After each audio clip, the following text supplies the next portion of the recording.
तर इथे तयार आहे आपला मस्त गाजर हलवा. तर सगळ्यात आधी काय करायचं, इथे गाजरं घ्यायची, त्याला असं खिसून घ्यायचं आहे आपल्याला.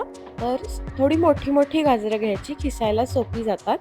इथे कढई ठेवली आहे, त्याच्यामध्ये तूप घालायचं आणि जे आपण सगळ्या गाजरांना ग्रेट करून घेतलं ते इथे सगळं घालायचं. तूप थोडंसं गरम झालं की मग हे ग्रेटेड गाजर त्यामध्ये घालायचं आणि आता आपल्याला गाजरांना या वाफ काढून घ्यायची आहे.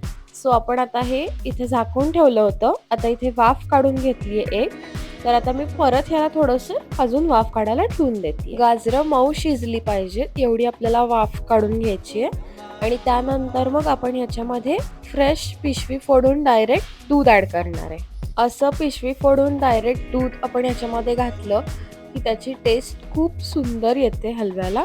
आता दूध घातल्यानंतर सगळं मिक्स करायचं आणि मग ह्याला उकळी येऊन द्यायची. उकळी आल्यानंतर मग ह्याच्यामध्ये आपल्याला जेवढं गोड हवंय तेवढी आपण ह्याच्यामध्ये साखर ॲड करून घ्यायची.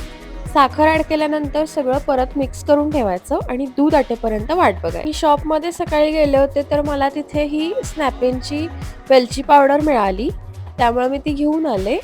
आणि आता आपलं दूध सगळं आटल्यानंतर ही ह्याच्यामध्ये वेलची पावडर घालून घ्यायची. तर इथे आपला आता होममेड परफेक्ट असा गाजर हलवा रेडी आहे. तुम्ही नक्की ही रेसिपी ट्राय करून बघा आणि मला सांगा कमेंट्स करून कशी वाटली.